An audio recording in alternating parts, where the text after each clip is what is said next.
welcome to Our World Today, a progressive political show imagining a better tomorrow. I'm Karen Schroffnagel, your host for tonight, and tonight our show is News, a Different Perspective with Jeff Nygaard and Dave Bicking. It's our regular monthly show. We're filming, what, almost the beginning of July? Yes, it's June 29th. Shockingly fast. Right. The July installment for Right. those who might be Yes. seeing it later in the month. Right. And I want to start with this month with a couple of good news items, which is, you know, people always say, well, where's the, why didn't we never talk about any good news? Off your TV Yeah, and exactly. with this, right. And of course, both of them were very undercovered in this, in the media in the United States. The first one, well, a few months ago on this show, we talked about something called the Montreal Protocol, which was the most widely ratified treaty in the United Nations history, which is the treaty from the 80s that was designed to address the damage we were doing to the ozone layer.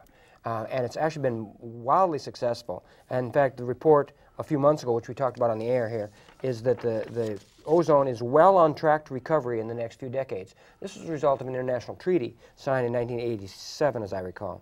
On May 29th of this year, another global success story broke, and this one had to do with chemical weapons.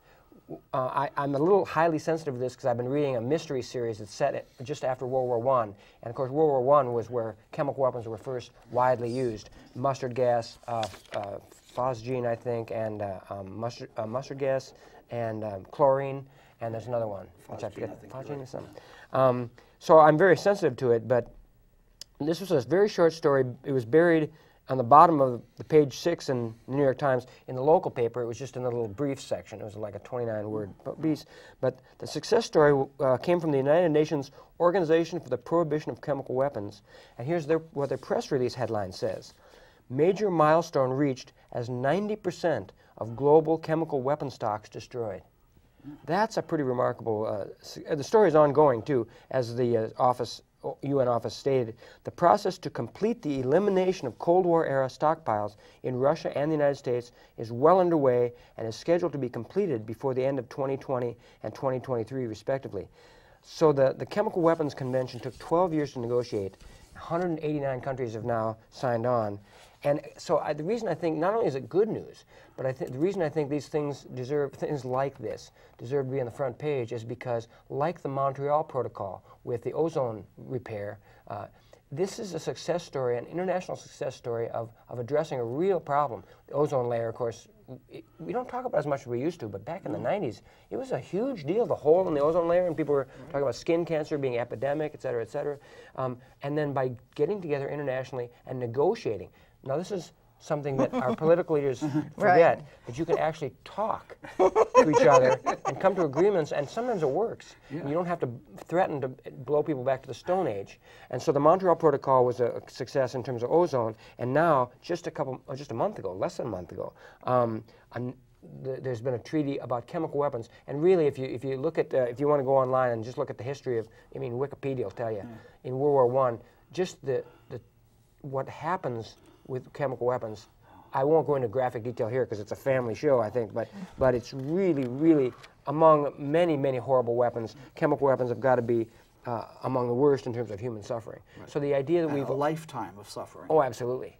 And extraordinarily toxic, so if someone's exposed to it and anybody touches them, they're likely to die as well. It's just unbelievable. So the fact that we're getting rid of them as a result of international negotiations and voluntary adherence is really remarkable. Of course, they're not all gone by any means. We hear about the rumors of use in Syria and other places, so it's not like it's gone, but a major success story in any case. And the idea that an unleashing of these weapons by someplace like Russia or the United States, with their huge capacity for violence, is really, diminishing that is really a huge thing. So I really think it's worth celebrating. Another success story, this one comes from the Netherlands, in The Hague. A little context for this story.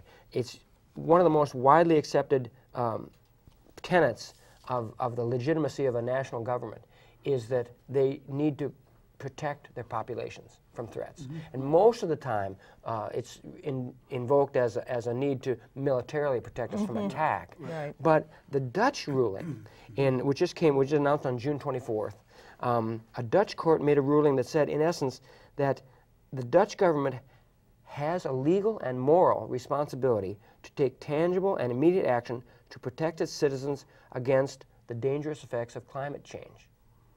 Now, this is a remarkable ruling, and many are calling it a landmark ruling. I'll just read a section from the court's judgment.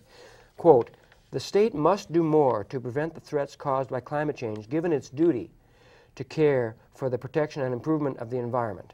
Effective control of the Dutch emissions levels is a task of the state." In addition, the costs of the measures ordered by the court aren't unacceptably high. The state cannot hide behind the argument that the solution of the global climate problem is not just dependent on Dutch efforts. Every reduction in emissions contributes to the prevention of dangerous climate change. As an industrialized nation, the Netherlands should be a front-runner in this respect, unquote. And this ruling has a force of law in the Netherlands. We'll see how I'm sure it'll be appealed and there'll be all sorts of struggles. But I think the idea, the principle, the two important precedents here, one is the idea that a government is legally required to take action to protect its citizens from a known threat, not a known enemy, but a known threat. This is, just like terrorist attacks on citizens is a job of someone, the government to protect against those. The Dutch ruling is saying that extends to natural phenomena that we are causing.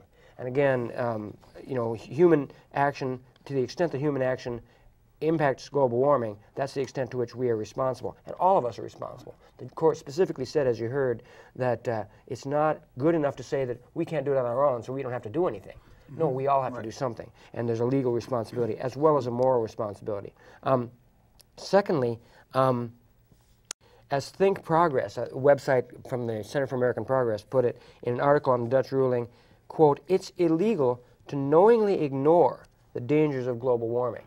In other words, the state doesn't get to decide what to pay attention to and what to protect its citizens from. When there is a knowable and known threat, there is a legal as well as moral responsibility for the state to address it.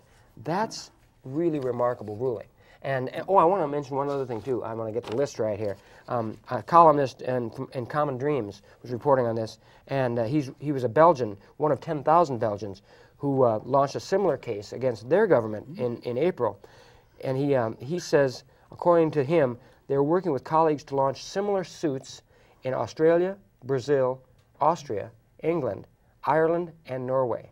All of them are closely watching the Dutch ruling for, see what happens, and the legal precedent in international, or not international law per se, but and judicial relation to legal responsibility for protection against threat. So that's quite a remarkable ruling, and like I said, got almost no coverage here. Right. There's a large country conspicuously absent from that list. That doesn't seem to establish that principle, and this is a very fundamental thing we've discussed, is, the role of government, and one of the things that even conservatives tend to indicate that is a legitimate role of government is to protect people when individual protections are not enough. Right. And while you can lock your door, or you could not take eat unhealthy food or something like that, climate change is something where individual protection can't possibly be the solution, and thus would seem to be the legitimate role of government. And the people who are claiming that that's like pretty much the sole legitimate role of government are conspicuously absent from any push for government to protect us from climate change. That's an excellent point, because when the far right in this country, when they argue against government per se, the exception is almost universally the military. Right. For the very reason you said, because there are some things that individuals can't protect themselves against, like nuclear bomb attacks, for example. But climate change being another one. We can all do our recycling, we can all do this and that, but it's going to require much, much larger, system-wide, global, in fact, efforts and changes to make this happen. So by the reasoning of the anti-government forces, this is one legitimate function of government that we should be willing to take action and pay for through taxes or whatever. The two stories that you have to share would point to things that individuals can't combat on their own as well, right? Yeah, we'll do our part to address the ignorance that is brought about by these unreported stories, basically unreported in this country. I'm quoting now from a publication called The Business Insider from June 18th. 21 of the world's 37 biggest sources of drinking water are on the verge of disappearing. That's pretty remarkable. And this is a quote from the Business Insider also. New NASA, the National Aeronautics and Space Administration, a public agency, new NASA satellite data shows that a majority of the world's largest underground aquifers, the predominant source of our drinking water, are being depleted faster than they can be refilled. From its recent 10-year study from 2003 to 2013, NASA concluded that 21 of the 37 largest aquifers, underground reservoirs that store groundwater from rain and snow, are running out too fast to be replenished. In other words, we see it in California right now. There's still a drought going on in California, and so whereas California is a great example because a lot of the water that's used for irrigation and a huge amount of their agricultural product is irrigated. Historically, it's mostly come from runoff from glacier melt and snowpack from the mountains running down, and then it's channeled or irrigation. Some of it comes from rivers and things, but very little, except in times of drought, comes from the aquifer. In other words, drilling down to draw it out from these permanent reservoirs. And it's really, that's one of the aquifers they mentioned of the 21 that are threatened. One of them is the one, I can't remember the name, in California. And these are, they don't come back. You know, in fact, what happens if you drain an aquifer too far, one of the things that can happen and does happen is that when you reduce the pressure by drawing out so much water, the substructure will collapse, and it can't be replenished. There's no space left, and it also causes earthquakes and things like that. Kind of like fracking. Let's not talk about fracking. The second story I want to mention, which is another unreported story that underlines the responsibility of our government and others, all of us, to take some action on climate change. The New York Times reported, actually they didn't report in the newspaper, they reported in a blog on June 23rd. The headline was, "Skyrocketing extinctions put humans at risk." Quote, in a blunt and frightening paper, their words, published on June 19th in the journal Science Advances, the authors say that, quote, we can confidently conclude that modern extinction rates are exceptionally high, that they are increasing, and that they suggest a mass extinction underway, the sixth of its kind in Earth's 4.5 billion years of history, unquote. That mass extinction, said one of the authors of the study, quote, is caused by habitat destruction, pollution, trade in products made from endangered species, and climate change, all of which humans have a huge role in. And I want to just quote, too, the authors, I will say, on a good news note, the authors of the study say that, quote, averting a dramatic decay of biodiversity and the subsequent loss of ecosystem services is still possible through intensified conservation efforts, but that window of opportunity is rapidly closing. This is a little segue into the very same day that that report came out. It was reported in the Times on the 23rd of June, came out on the 19th. The very same day, the Pope issued his Laudato Si, his encyclical on climate change. And here's from section 33 of that report. This is a section on species extinctions. It is not enough, however, to think of different species merely as potential resources to be exploited while overlooking the fact that they have value in themselves. Each year sees the disappearance of thousands of plant and animal species which we will never know, which our children will never see because they have been lost forever. The great majority become extinct for reasons related to human activity. Because of us, humans that is, thousands of species will no longer give glory to God by their very existence, nor convey their message to us. We have no such right, the encyclical says. And I think this is why the papal encyclical, which is, if people don't know, the encyclical is the sort of highest level of dogma issued by the Catholic Church to its followers, although the Pope has very explicitly stated that this document is intended to be read far beyond the Catholic Church, and is. Yes. You know, not unfortunately, but well, I guess it's kind of unfortunate. It came out the day after the Charleston shootings, so it was kind of, we didn't get as much discussion and coverage as it would have. I'm not saying it's not right that the Charleston shooting shouldn't have gotten over the front pages, but I'm just saying it didn't get as much coverage as it should. It is a remarkable document. The New York Times headline about the papal encyclical called Laudato Si says, Pope offers radical vision to address climate change. And there are some radical things in here. And he talks about media a little bit, and that media, the failure of media is partly to blame for the surviving elements that can deny climate change. And like the Dutch ruling said, that ignorance does not relieve a government of responsibility for protection of people. If you know it and you pretend like you don't know it, or don't take the trouble to know it, when it's knowable, you're just equally to blame. Ignorance is no excuse or no alibi. In fact, my quote of the week in Nygaard Notes, which is coming out as soon as I get off this TV show, Hate to hold you the back. quote of the week is from the encyclical is, today, however, we have to realize that a true ecological approach always, and that emphasis is on the original, always becomes a social approach. It must integrate questions of justice in debates on the environment so as to hear both the cry of the earth and the cry of the poor. And one of the themes, and one of the reasons I think the mainstream media and others are calling this a radical document, and I would agree, is that if you read the entire document, it's 182 pages, so it's a lot of reading. I haven't even finished it, but and in Latin yet. My Latin's a little rusty, but I may do igpe adnale. So that's, I can't believe I said it on the air.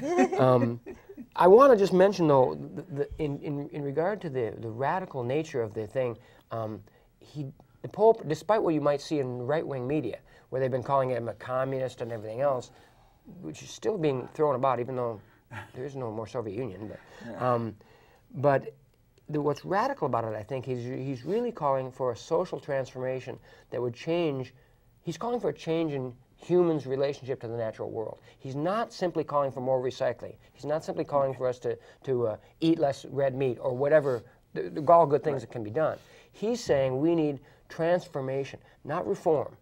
Transformation in our structures of distribution and production and consumption on a global level, which is, I think, shouldn't even be controversial. We do need such a transformation. But for somebody of his stature to put it out in a public forum with the power that the Vatican has to distribute this to its millions of followers around the world really gives us an opportunity to talk about some of these things. I want to point out in regard to media, though, one thing. The New York Times had a little sidebar article about this. This one was called, the headline was, Document Hews Closely to Science on Climate. Because people are saying, in fact, Jeb Bush, his comment on the encyclical was, well, I don't talk to my priest about economic policy, and I don't talk to him about environmental policy either. So in other words, I'm not a scientist, kind of thing. Well, the Pope is kind of a scientist. He has a science background. But the Justin Gillis, who's a pretty good environmental reporter for the New York Times, I think, says that amid all his soaring rhetoric, did the Pope get the science right? The short answer, this is now, I'm quoting, the short answer from climate and environmental scientists is that he did, at least to the degree possible in a religious document meant for a broad audience. If anything, they say, the Pope may have bent over backward to offer a cautious interpretation of the scientific facts. But here's the key quote, I think, in this article. It's a short article. In aligning himself with mainstream scientific thinking, Pope Francis invites criticism from people who dispute the science of climate change. Indeed, these contrarians were attacking his paper even before it was issued. I'm just going to read that first sentence again. In aligning himself with mainstream scientific thinking, in other words, by following science, Pope Francis invites criticism from people who don't like science. Duh. So, but I think what's interesting about it, this is the New York Times, the most influential paper in the country. The fact that they feel obliged to even acknowledge the deniers of climate change is really a testament to the power of the the deniers and the people who back them, which are, you know, as we've talked about this so many times on the air, that the idea that, and I'm not like Mr. Science, you know, I don't think everything science has to say. I'm critical of a lot of things that science has to say. On the other hand, when it comes to human influence on climate change, when the number I've heard most recently is 97% of the, it's basically an almost unanimous consensus among people from every branch of science that there's a major change in the climate going on that is different and more serious than it would be if it weren't for human activity. The implication being that we have a responsibility to do something to address this, as the Dutch court is saying. So I think it's a sad testimony to the the power of the, I would call them the right wing, but I will call them the climate deniers. It's a testimony to their power. It's also a sad testimony, I think, to the lack of influence of people, not just radicals, you know, not just eco-socialists, who are saying, you know, we've been saying this, what the Pope has been saying forever, but for all of us who have any interest in addressing our responsibility in this regard, the fact that we aren't acknowledged in these stories in the mainstream press shows that we have a ways to go here. Because the science is on our side. I mean, I'll say our side. You know, we're not making points that are based on ideology. We're making ideological points based on science, and I think that's a different creature. And so we're not getting acknowledged in the news. The climate deniers are, and that's when you write, when viewers write your letters to the editor and contact your local media, you know, make sure you remind them that you're speaking with the support of not just science, but many millions of people who, for various structural reasons in relation to our media, just don't have a voice. And I think that's one of the reasons the Pope's encyclical is really worth a lot of coverage and a lot of discussion, is he reiterates, and if you read it, it's really remarkable how often he stresses that the responsibility for climate change, the human aspect of it, is largely falls in the laps of the developed countries, since we have produced and consumed so much more. But the suffering, especially in the initial stages, but always is going to fall more heavily on the poor. And he speaks very clearly to this again and again and again and again. And I think that's worth underlining, because that's what it's about. You know, people who have responsibility, who bear responsibility, should bear the burden of addressing that responsibility. And of course, the people who suffer are the people who don't buy U.S. newspapers in very large quantity, and who the advertisers in the U.S. newspapers have no interest in supporting or attracting their views anyway. So, you know, newspapers have a tendency to, of course, encourage elite readers and through elite views. And so, you know, there's a structural reason behind why certain opinions get expressed far more in the paper than other opinions do. So, well, and a great example of that, I think, is the Trans-Pacific Partnership, because it's a secret negotiation. So not only the poor people's voices aren't heard, they don't even know what to talk about. We don't know what to talk about. And then the other thing that we point out a lot on this show is sort of the hypocrisy of if you take their argument, the argument of the people in power that they're making in one case, and then you flip it completely over for another case. So in the case of the environment, they argue that this kind of mass coordinated action is not possible, that government intervention is not called for in this case, and then Dave's going to share some information about when they can overcome those horrible barriers and all act together. We talked a lot about treaties this month. So those are a couple of good ones that have happened in the past, the Montreal Protocol. In broad daylight. And broad daylight, These were negotiated and handled as treaties are really supposed to be. Exactly. Negotiated in public, approved in conformance with the U.S. Constitution, advice and consent of the Senate with 2/3 approval to approve a treaty. It's in our Constitution, Article 2, Section something or other. And people sometimes forget that the Constitution is more than just a Bill of Rights and the amendments. Yeah, exactly. That's true. Nobody ever reads the original one. And treaties are the supreme law of the land. And they are the supreme law of the land, so that treaties are very, very important that way, because they do overrule any other law as being the supreme law of the land. That's in our Constitution. And that clearly was the idea behind the founders saying treaties must be ratified by 2/3 because it's very hard to go back the other way. Right. It's kind of like locally here where we had this provision that in stadiums, if you were going to spend more than $10 million, you had to have a public vote because most things you can, well, if you don't like it, you can vote the scoundrels out and change it. But the reason for a referendum in that case is because you can vote the scoundrels out, but you're going to pay for it for 30 years otherwise. And the people should have a voice, and a more definite voice than they have in many other affairs, because you can't have a referendum on everything. Why do certain things stand out? And needing that, or in this case the 2/3 majority, is because treaties really do make a huge difference. And I think that's one of the reasons that why the TPP or the global NACLA or any kind of global trade treaties or regional trade treaties are really in need of democratic input more than anything, because we're seeing it already with the WTO, the World Trade Organization. There are rulings that municipalities or states or nations can try to make to protect their people, protect their environment. But if they're bound by treaty law, it will override their judicial judgments or their legislative adjustments. Right. These things are very, very important, and we can't get it right later down the road. Exactly.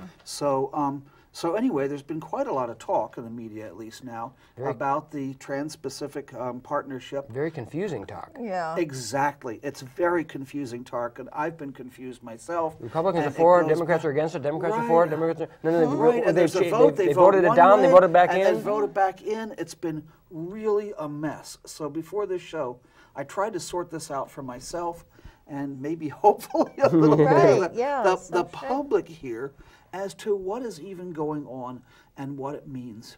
Because yes, as it stands here on June 29th, it looks like the fast track agreement is going through. It's in the Senate, but something happened in the House, but still the thing from the Senate is going to the president, but the president's going to sign this fast track agreement. The method, frankly, oftentimes I tell viewers, do a little research. It doesn't take more than 5-10 minutes sometimes to go back, step back a little bit from the news that you're hearing and find out what is the background. Learn a little bit about some country or something like that. It's not a big deal. Unfortunately, I'll tell you, don't start down that road on this one. Yeah. This is the process has been an utterly confusing mess. The part of the treaty or the protection from the treaty for retraining workers and all that stuff, which the Democrats support. The Democrats deliberately voted against that, and that supposedly that stopped everything in its tracks, except 2 days later it didn't. And it's an absolute procedural mess. Unlike, what's laid out in the Constitution of here's how you go about it. And so at this point, it looks like we're getting, this fast track agreement, which I'll go into that in a little bit. In the meantime, I noticed I get a number of emails from various progressive Democratic Party groups, which talk about all kinds of wonderful things, but in the end they stand behind their party and their president and all this kind of stuff.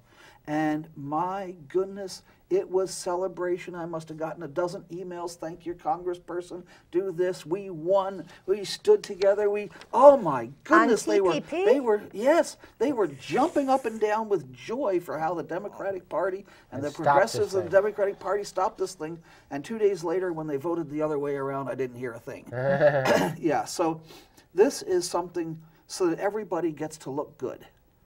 And notice that each one of these things passes or fails by one vote. And one thing I've learned is when that happens, don't take the lesson from that, oh my goodness, if we just got one more of our people in there, we could have done something. Many years ago when the Twin Stadium went through at the legislature, 5 o'clock on a Sunday morning, one of our group that was opposing it talked to John Marty, who was one of the major opponents of it, and said, it passed by one vote. Oh, it was so close. And she said, oh man, if we could have just changed one vote. John Marty looked at us and said, they had plenty of votes in reserve. Yeah. In other words, they only need one vote. Right, they only need to pass it by one vote, and the other people get to look good. Right. And at various points, it's decided ahead of time who gets to look who good, that is. and who is up Right. for a close election Right. and whatever else. So when we see this stuff in the media, this is a circus going on. It's highly planned ahead of time, and it's deliberately confusing. This is an And excellent it's point. one other way, because people have talked a lot about, and we'll talk a little bit about how secret all these agreements are, and we don't get to know what any of the things. But the process going on is all happening behind the scenes and as a game. And this is why This thing was going to go through regardless. Absolutely, who cares what about anything and who calls any of their congressmen. And that's why I think it's really important for people to remember, and we've talked on the show many times about, I've talked about it especially, the defunding of journalism. The idea that, as critical as I am of what I call mainstream or corporate journalism, when I'm researching, for example, a vote on an issue, one of the places I look is on the website of the legislator who's sponsoring it or whatever. Right. But you know what they're going to say, right? It's just like you're saying, you know, that's information there, but it's in a context of larger forces on which they're being, you know, playing a role in a larger system. So journalism, it's a lot of work then to go and look at what are those larger forces, what are the alliances, where's the money going, where's it coming from, all those things. Just what you're saying. In other words, why does the TPP have a life of its own? It's not because of what's coming out of the Congress. No. The Congress is a reflection of larger forces, and that's where you need journalism or something to help us understand just what you're trying to do. Right, and those forces dominate both parties. Yeah, absolutely. And so, I mean, to their credit, our two senators voted against it. But maybe that's because they were the ones who were allowed to. Right. Or maybe not. You know, Maybe I can't say for sure in any individual case, and there's going to be a few who will vote regardless of how the leadership tells them to. But that's not very common. To their credit, at least, to try to get some background to tell people what's going on, the what is it? Associated Press had a little article that was printed in the Star Tribune about, you know, what is all this stuff? What are the key issues and stuff for the trade agenda? It's very short, unfortunately, and doesn't tell you a whole heck of a lot. Gives you at least what the different initials mean. Trade Promotion Authority is basically fast track procedure. And that's what's really important here, is how this is going through. Because here you have a treaty that, at least in public, is not popular. And it isn't because people have known what's happened from the other treaties, and it isn't because, you know, it isn't popular because it's so darn secret. And people know that what's being hid from them is probably not the good stuff. Right. You know? Occasionally your parents will hide a present before your birthday. Yeah, but otherwise. But aside from that example, the stuff that's hidden from you probably isn't a big celebration and a present coming up. So, and similarly with this. So, the fast track is a procedure to avoid the constitutional requirement that there be a 2/3 vote. To be fair, there's an awful lot of treaties that go through without that constitutional thing, and going back quite a long time. And it's a lot of trade agreements, too. A lot of trade agreements. Yeah. You know, now some of the other ones, the ones we hear about more publicly and are popular, tend to go through, you know, what you might say the right way. Now, courts have sort of allowed the government to do it in this way because it is a problematic and understandably so, to try to negotiate a treaty with a whole bunch of countries, and then when it's all done, Congress goes and makes a couple of amendments, and you got to go back and you know get that agreement again. It's kind of like, you know, the union negotiations where the negotiators are given quite a bit of power to do that. But it still comes back to the membership for a vote, and sometimes it's voted down. Here it's critical that everything go through and that it be done exactly as is. And fast track is something, I mean, it doesn't even just negate the normal treaty provisions, but the normal way Congress works. Congress must take this up immediately. They must run it through the committees. The committees cannot turn it down. The committees cannot propose any amendments. Kind of like, what's the purpose of this? It must go to the floor. It must have a vote, and that vote can only be up or down, no amendments. So this is a very unusual procedure for doing any kind of legislation and wouldn't be tolerated in other respects. So, though, I mean, you can understand there's some legitimacy when you're negotiating for doing this kind of thing. Now, that doesn't mean that the negotiations couldn't be done more in public so that people could have participation along the way. And with that, going through some process that's kind of help for negotiation would be not nearly so bad. So those who defend this process saying, this is the way it has to be, this is the way the world works, the secrecy is not required. Lots of things are negotiated while people know what's going on. And it's not entirely secret. There are over 500 corporate representatives appointed by the president who are in those negotiations, see all the drafts. Members of Congress, some members of Congress get to see the draft. Apparently they go into a room. They are not allowed to bring pencil and paper. Oh, they are allowed to read it. Right. But they are not allowed to take notes. Their congressional aide, who of course does most of the work on these kind of things anyway, is not allowed to see it. This is a remarkably secret thing. Fortunately, we have WikiLeaks, which we've discussed many times on this show, has come to the rescue, but they can't get all of it. But they've gotten enough of it to show that, first of all, most of it is not even about trade. Most of it is about all kinds of other things about how courts, international courts, can rule on jurisdiction. Right? You know, the various provisions. A lot of things that we don't even know still. Right. But there's a lot more there than just trade. And I said before, I remember when one of the first trade agreements went through. If this were truly a free trade agreement, it wouldn't take 900 pages. Right. You know, there's a lot of provisions in here, and those provisions are all being written by those 500 corporate representatives. And I think it's worth stressing too that there's sort of two issues. One is the up or down nature of it, the take it or leave it aspect, but the other is the secrecy, and they play into each other in the sense of, you know, when it's, let's imagine that it was a public document, even though it still was, you know, fast-tracked. Then if legislators could see protests outside the White House or wherever in regard to this aspect or that aspect, because the public knows about it and they're able to organize about it and say, oh, we understand this, and they have teach-ins and discussions, and we see, oh, I know what patent protection means in this case, you know. Then when the time does come to vote, just the lack of secrecy allows legislators to have a little bit of a clue of what their constituents are thinking about. And with the secrecy added to the fast track, on what basis would Congress vote against it? Because how would they know what their constituents want? Right. Because nobody knows what it's about, you know. You can't have public input without having some transparency and knowledge. We had something locally like this, talking in Minneapolis about body camera policy. Well, the police department's doing that. We had a little meeting to talk about public input, you know, and what do we want to see in the body camera policy. Well, we have something from a year ago, but it's clearly not the policy they're doing now. We're sitting in this room. We have no idea what's already been agreed upon, what's being proposed that isn't in the thing we saw before.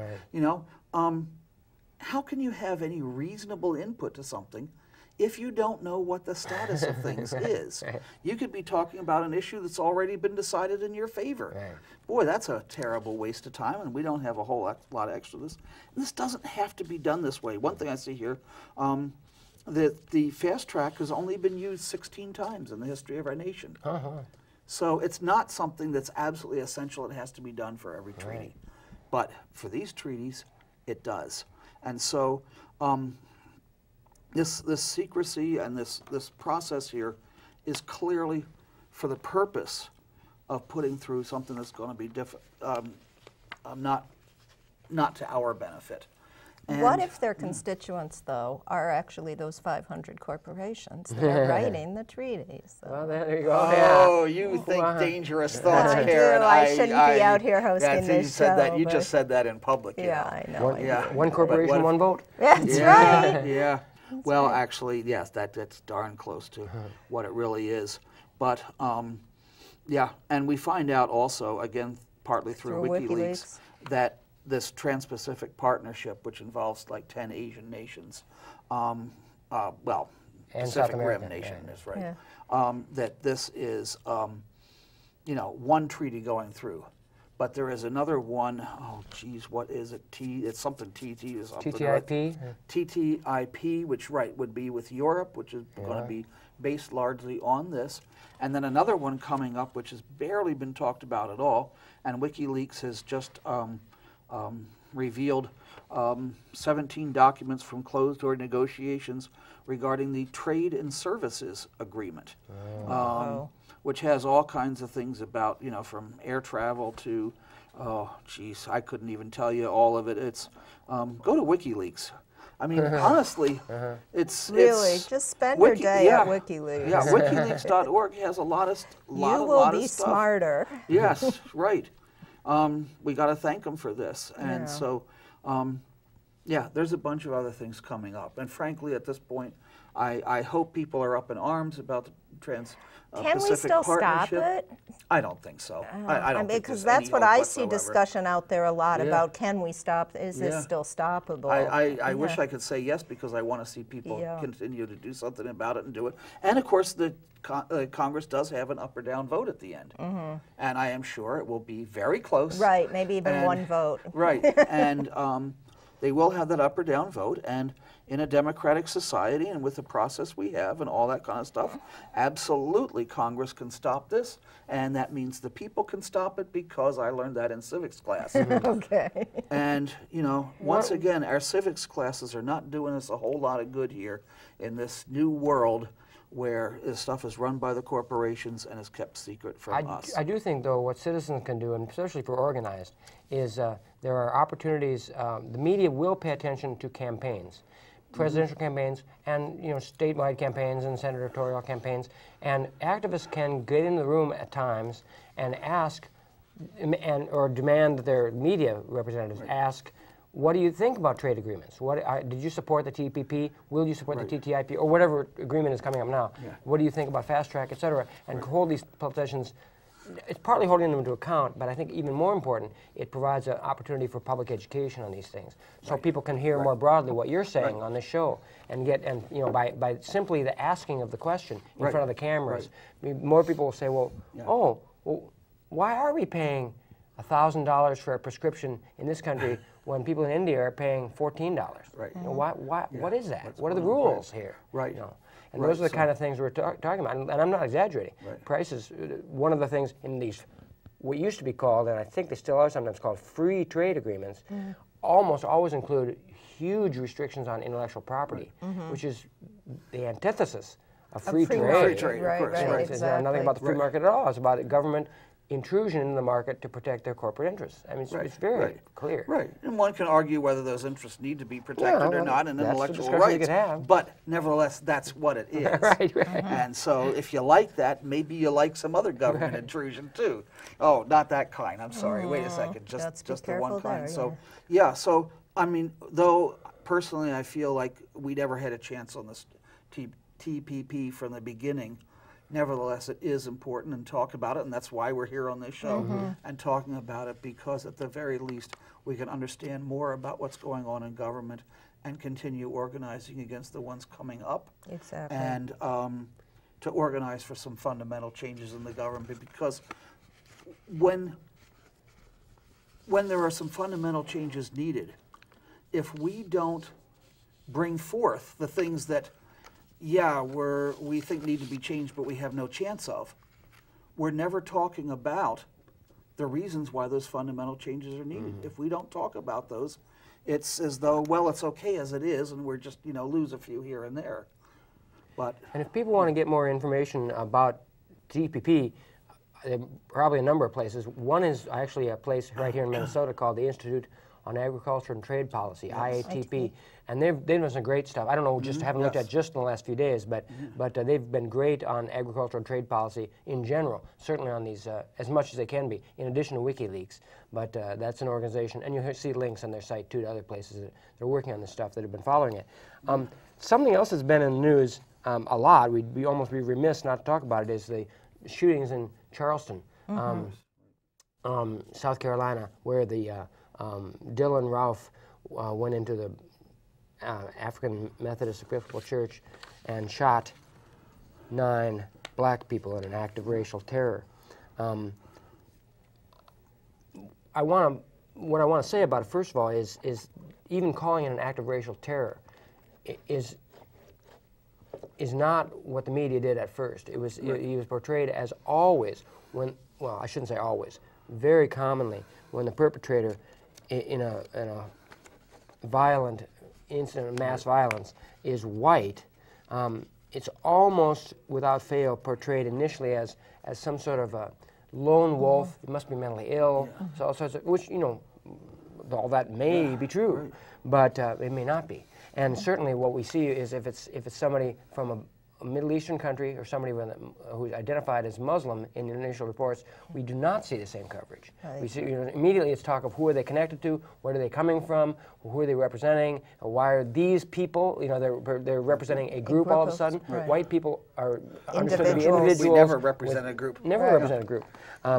But I want to talk about a couple of things related to, not directly related to Charleston, but related to the larger phenomenon of domestic terror.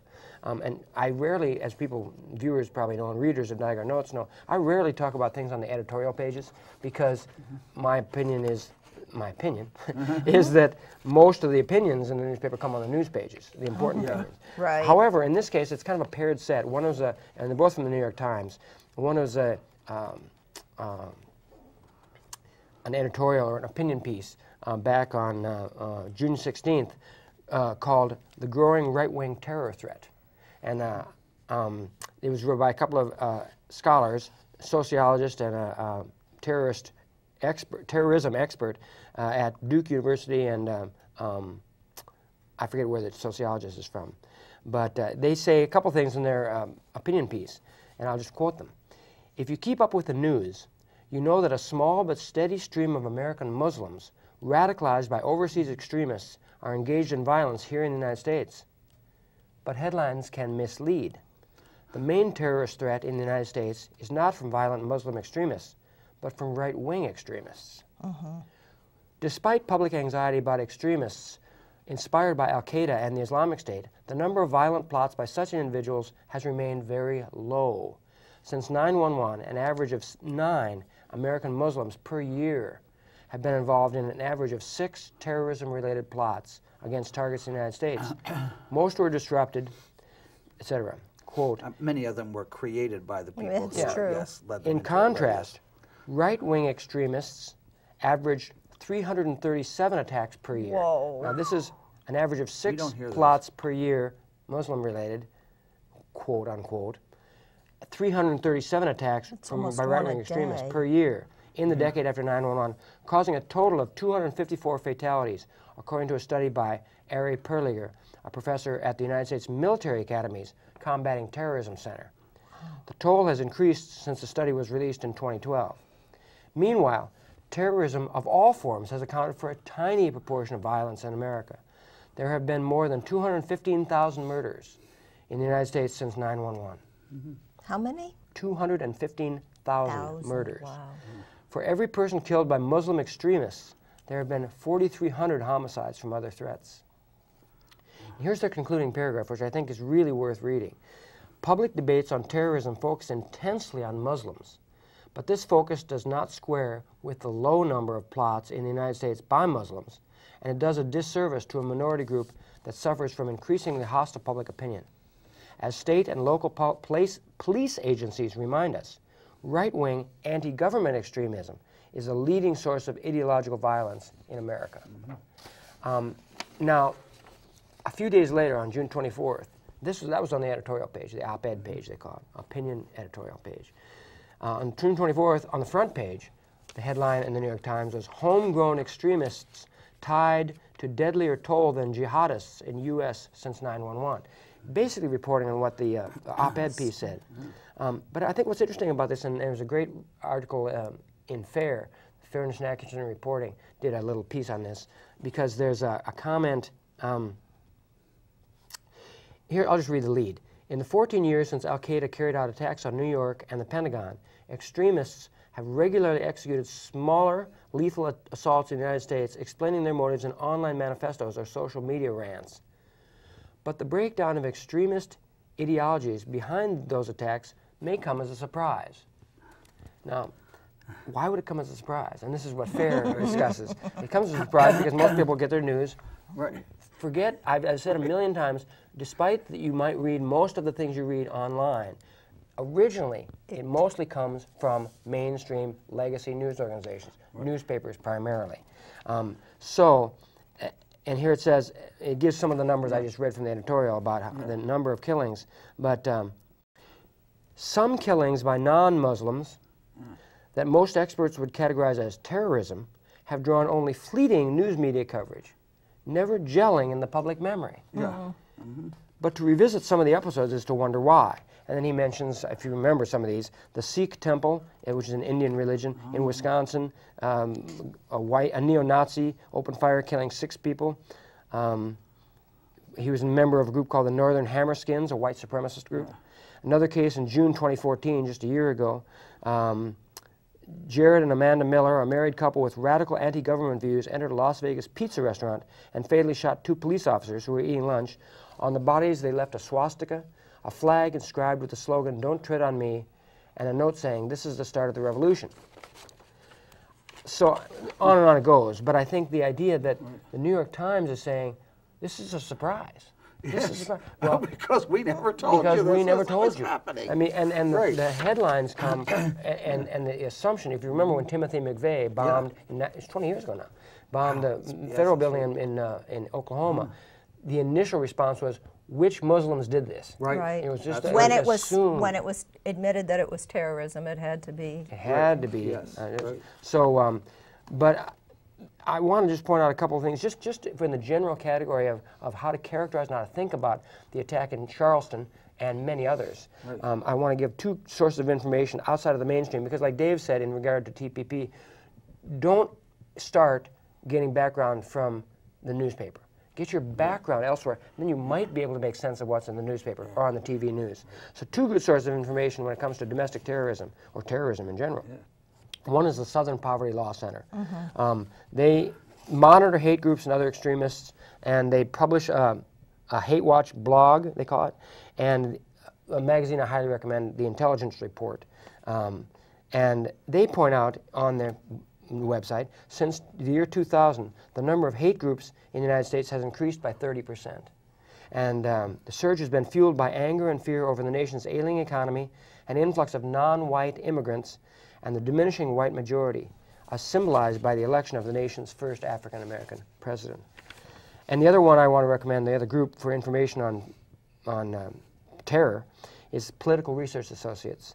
They put out a magazine called The Public Eye, and they're a social justice think tank. They also monitor all kinds of right-wing and various hate groups of all kinds. So go look at the Political Research Associates or the Southern Poverty Law Center, and make a donation and read their stuff, and then go into the newspapers and say what was happening in Charleston. Because the thing about terrorism, one of the things that characterizes something as terrorism, is its violence not aimed at a particular person, but aimed at a group for the purpose of effecting political change.